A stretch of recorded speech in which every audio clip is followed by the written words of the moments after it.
नमस्कार स्टूडेंट, स्वागत है आपका एक बार फिर से आपके अपने चैनल टीचिंग विद लिपजित में। जैसा कि हमारी लास्ट वीडियो में जो हमने आपके साथ शेयर की हैं एरिया और पेरीमीटर रिलेटेड फॉर्मूलों की, तो उसके रिलेटेड हम कुछ प्रॉब्लम को विद सोल्यूशन सॉर्ट करने जा रहे हैं। तो आज हम आपके साथ कुछ प्रॉब्लम्स को सॉर्ट करेंगे। आई होप आपको बहुत वैल्यूएबल होंगी, इम्पॉर्टेंट होंगी। तो चलते हैं हमारी फर्स्ट प्रॉब्लम पे। तो जैसा कि हमने सबसे पहले रेक्टेंगल पेरीमीटर, उसका पेरीमीटर और एरिया फाइंड आउट करा था, फॉर्मूलों में स्क्वायर का करा था। तो फर्स्ट क्वेश्चन मेरा रेक्टेंगल के रिलेटेड ही है। तो हमारा फर्स्ट क्वेश्चन ऐसा है कि find the area and perimeter of rectangle whose length is 25 meter and width is 15 meter.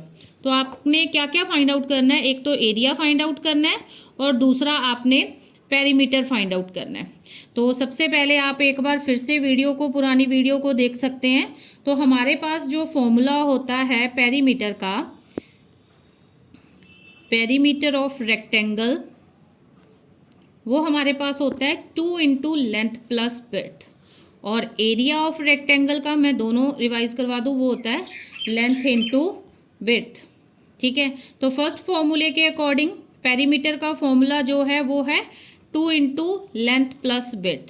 तो क्वेश्चन के अकॉर्डिंग हमें लेंथ दी हुई है 25 मीटर और विड्थ दी हुई है हमें 15 मीटर। तो इसमें हम पुट कर देते हैं वैल्यूज़ इस तरह से। तो पहले 25 और 15 को प्लस कर लीजिए और उसके साथ 2 के साथ मल्टीप्लाई कर दीजिए, तो आपको दोनों चीज़ों का फॉर्मूला पता चल जाएगा। तो इस तरह से हमारे पास जो पेरीमीटर है वो आ जाता है 80 मीटर। अब एरिया की बारी। एरिया होता है लेंथ इंटू विड्थ। तो 25 इंटू 15। एक बात याद रखनी है, दोनों के साथ मीटर मीटर था, तो जब डबल मीटर आ जाता है तो मीटर की पावर 2 बन जाती है, जिसको हम बोलते हैं मीटर स्क्वायर। तो 25 इंटू 15 करते हो तो 375 मीटर स्क्वायर इसका आपका आंसर होता है। ठीक है, तो अब चलते हैं हमारी नेक्स्ट प्रॉब्लम पे। वो भी हमारी कुछ रेक्टेंगल के रिलेटेड ही है। तो नेक्स्ट प्रॉब्लम है हमारी, find the area of rectangle whose one side is 6 meter and diagonal is 10 meter. तो एक फॉर्मूला हमने और पढ़ा था जिसमें हमारे पास एक साइड और डायगोनल, क्योंकि रेक्टेंगल आप यदि देखो तो कुछ इस तरह की होती है, क्योंकि सभी एंगल क्या होते हैं 90 डिग्री के। तो डायगोनल क्या होता है, ऑपोजिट एंड इस तरह से ज्वाइन करो। तो जो इसमें एक एंगल 90 डिग्री का आता है, तो 90 डिग्री के ऑलवेज हमारे हाइपोटेन्यूज, एक परपेंडिकुलर और एक बेस, इस तरह से। तो इट मीन्स इसमें हमारे पास कुछ इस तरह का फॉर्मूला लगेगा जिसको हम पाइथागोरस थ्योरम बोलते हैं। तो वो क्या होता है, हाइपोटेन्यूज का square is equal to perpendicular square plus base square. तो यहाँ पे हमें एक साइड गिवन है, आप कोई भी ले सकते हो। तो हमने एरिया फाइंड आउट करना है, तो हम पहले अनदर साइड निकालेंगे। एक साइड में लेटर सपोज कि मैं ये परपेंडिकुलर को, ये वाली साइड को, जहाँ ये वाली साइड को 6 मीटर ले लेती हूँ। तो एक डायगोनल हमें 10 दिया हुआ है, तो सबसे हम पहले ये फाइंड करेंगे। तो अनदर साइड हमें फाइंड करने के लिए इसी फॉर्मूले को हम इम्प्लीमेंट करेंगे। तो वो बनेगा इस तरह से, क्योंकि हमने P फाइंड करना है तो B इधर जाके माइनस हो जाएगा, तो बनेगा 10 का स्क्वायर माइनस 6 का स्क्वायर। तो ये बन जाएगा इस तरह से 100 माइनस 36 अंडर रूट 64। 64 किसका अंडर रूट होता है, 8 का। तो अनदर साइड हमारे पास क्या आ गई, 8 मीटर। अब तो हमें पता ही है एरिया ऑफ रेक्टेंगल जो है वो क्या होता है, लेंथ इंटू विड्थ। तो हम रिपीट वही फॉर्मूला लगाएंगे। लेंथ 6 है, 8 हमारे पास विड्थ आ गई, तो हमारे पास बन गया 48 meter square. Got it. Next problem हमारी स्क्वायर के रिलेटेड है। तो स्क्वायर आप एक बार फिर से देख लो कि स्क्वायर क्या होता है, जिसकी सारी साइड्स आपकी क्या होती हैं, इक्वल। तो हमें क्वेश्चन में उसकी ईच साइड दी हुई है, तो लेट कर लेते हैं जो साइड है उसको हम ए ले लेते हैं, वो है 12 सेंटीमीटर। आप जिस तरह से मर्जी लिख सकते हो। तो फॉर्मूला हम देखें तो एरिया ऑफ स्क्वायर जो होता है वो होता है साइड का स्क्वायर, और जो पेरीमीटर होता है स्क्वायर का ऑफ स्क्वायर वो होता है 4 इंटू ए। ठीक है, साइड का स्क्वायर मैंने ए इसलिए लेट करा कि मेरे को फॉर्मूला पुट करना इजी हो जाएगा। तो अब सबसे पहले मैं पेरीमीटर फाइंड आउट करती हूँ। पेरीमीटर ऑफ स्क्वायर हमारा बन जाएगा 4 इंटू साइड कितनी दी हुई है 12, तो आ गया 48। क्या दिया यूनिट सेंटीमीटर, तो ये सेंटीमीटर, क्योंकि ये सिंगल है तो सेंटीमीटर में ही रहेगा।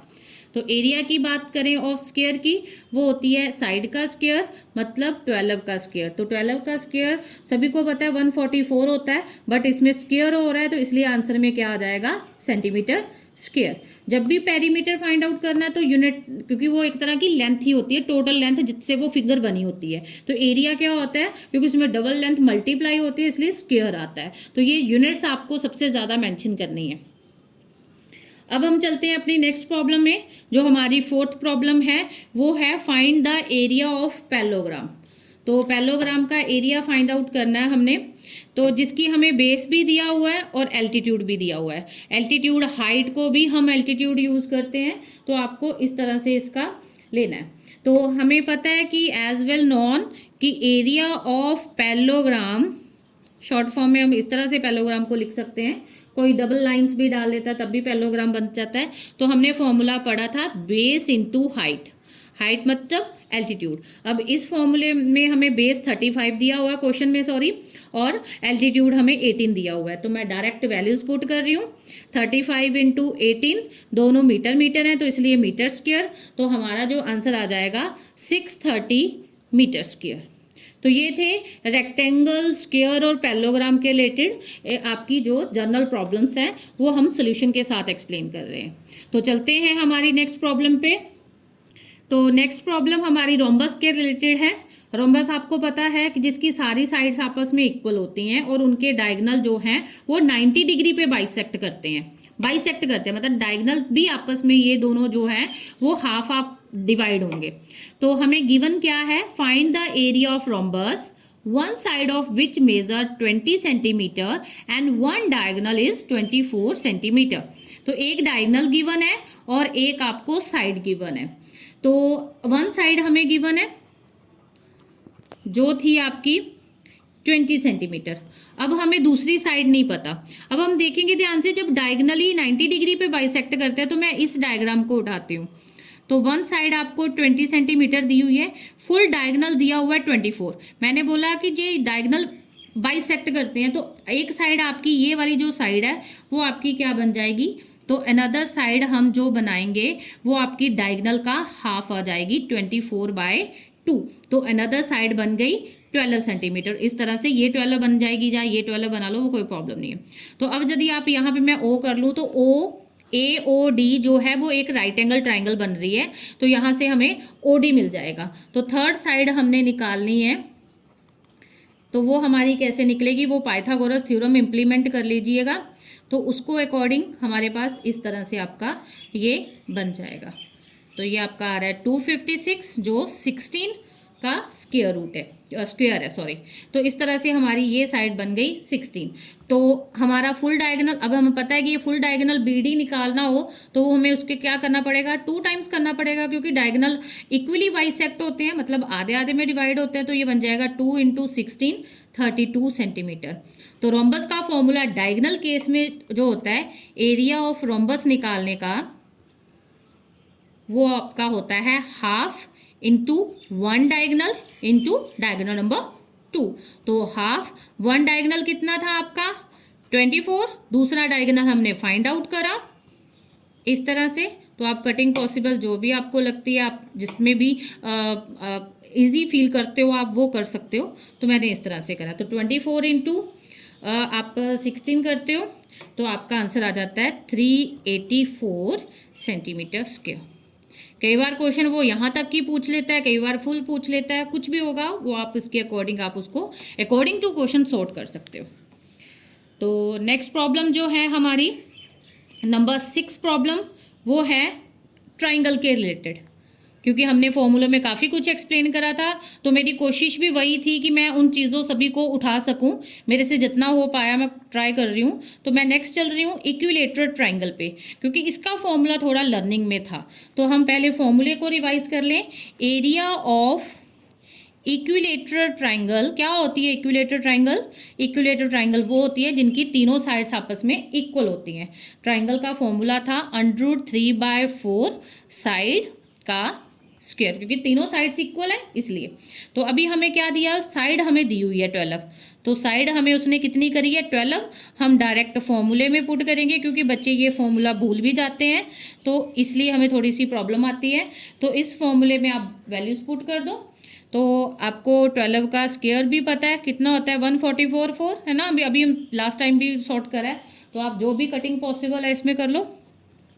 मैं सबसे छोटी कटिंग से आपको बता रही हूँ इस तरह से।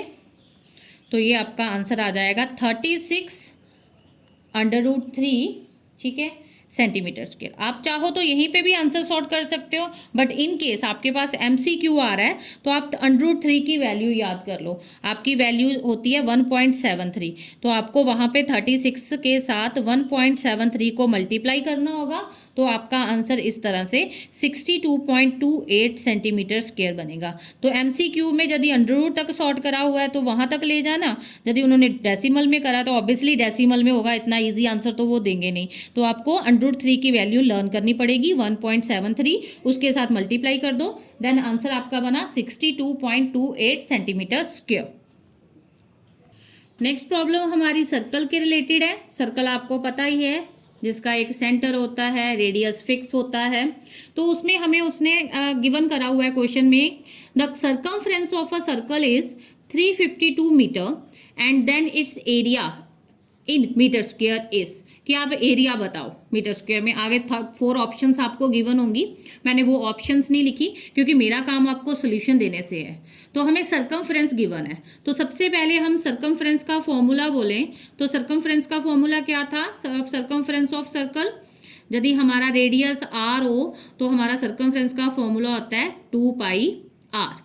तो r तो इसमें पता नहीं है, तो वो हमें निकालना पड़ेगा। तो उसको निकालने के लिए उन्हें गिवन करा हुआ है सर्कमफ्रेंस। तो सर्कमफ्रेंस दिया हुआ है 352, ठीक है। 2 पाई की वैल्यू कितनी होती है 22/7 इंटू r। तो यहाँ से हम r सॉर्ट करेंगे, r को हमने उसी जगह पे रखा है, 7 डिवाइड है तो ये मल्टीप्लाई चला जाएगा, इक्वल टू के दूसरी तरफ 2 और 22 दोनों आपके डिवाइड में चले जाएंगे। तो आप इसकी जो भी कटिंग पॉसिबल है वो कर सकते हैं, 1, 7 और 6, और उसके बाद ये 2 11 के टेबल से जा रही है 1 और 6 के साथ, और अगेन ये जा रही है 8 के साथ। तो हमारे पास आपका जो रेडियस है वो आ जाता है 8 7 जा 56 मीटर। तो हमारा रेडियस फाइंड आउट हो गया। जब रेडियस ही फाइंड आउट हो गया तो एरिया का फॉर्मूला तो हमें पता ही है, तो हम बस उसमें वैल्यू पुट करेंगे, देन सॉर्ट हो गया। क्या फॉर्मूला होता है, πr स्क्वायर। अगेन पाई की वैल्यू 22/7 और 56 का आप स्क्वायर कर दो। तो इस तरह से आप 22/7 इंटू 56 इंटू 56 मैंने 2 बार कर लिया, देन जो कटिंग पॉसिबल है करके आप सभी को मल्टीप्लाई कर दो, तो 9856 मीटर स्क्वायर इसका आपका आंसर होगा। तो इस तरह से हमें जब भी हमें कोई चीज़ निकालनी होती है तो एक इक्वेशन होगी तो हमें कुछ ना कुछ गिवन ज़रूर होता है, बिना गिवन के हम नहीं निकाल सकते। तो यहाँ पे इन्होंने सर्कमफ्रेंस दिया है। कई बार क्या करते हैं, एरिया दे देते हैं, बोलते हैं सर्कमफ्रेंस निकालो, तब भी आपको एरिया का फॉर्मूला यूज़ करके रेडियस निकालना पड़ेगा। जब रेडियस पता चल जाता है तो हम सर्कमफ्रेंस और अनदर थिंग्स भी निकाल सकते हैं, सेक्टर का एरिया, सेगमेंट का एरिया, कुछ भी आप निकाल सकते हो। जो भी अवेलेबल थिंग्स जो उसमें फॉर्मूले में होंगी वो पता होनी चाहिए। तो नेक्स्ट क्वेश्चन जो है हमारा इस वीडियो का लास्ट क्वेश्चन है, तो उस पे चलते हैं। तो नेक्स्ट क्वेश्चन है, a wheel makes 100 revolution. Wheel आपने देखा ही होगा, पहिया, ठीक है, साइकिल का हो, गाड़ी का हो, किसी का भी हो। तो वो कहता है 100 रेवोल्यूशन दे रहा है, रेवोल्यूशन मतलब 100 चक्कर लगा रहा है, covering a distance of 88 kilometre. 88 kilometre तक उस जल्ले में वो 100 रेवोल्यूशन क्लियर कर रहा है। तो हमने क्वेश्चन क्या राइज करा है, what is the diameter of the wheel. तो व्हील का डायामीटर क्या है, तो डायामीटर निकालने के लिए सबसे पहले हमें रेडियस फाइंड आउट करना पड़ेगा, क्योंकि हमारे पास जो है रेडियस होता है डायामीटर का हाफ। तो इम्प्लाइज दैट डायामीटर निकालना है तो 2 इंटू रेडियस करना पड़ेगा। तो इट मीन्स टारगेट हमारा क्या है, रेडियस को निकालना। अब टोटल डिस्टेंस कितना कवर कर रहा है वो, 88 किलोमीटर। सबसे पहले इसको मीटर में कन्वर्ट करिए, कितने होते हैं, 1000 मीटर होते हैं, ठीक है। तो अभी हमने एक रेवोल्यूशन निकालें, कितनी रेवोल्यूशन है, 100। डिस्टेंस इन 1 रेवोल्यूशन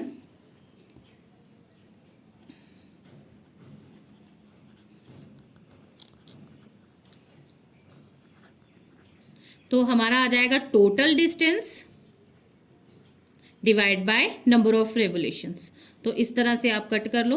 तो आपके पास जो है एक रेवोल्यूशन में वो 880 मीटर डिस्टेंस कवर कर रहा है। तो सरकमफ्रेंस क्या होता है सर्कल का?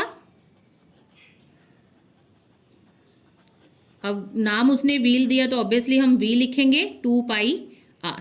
तो इसमें हम वैल्यूज पुट कर देंगे, क्योंकि अब एक डिस्टेंस, एक रेवोल्यूशन मतलब पूरा एक सरकमफ्रेंस कितना करा उसने कवर? 880।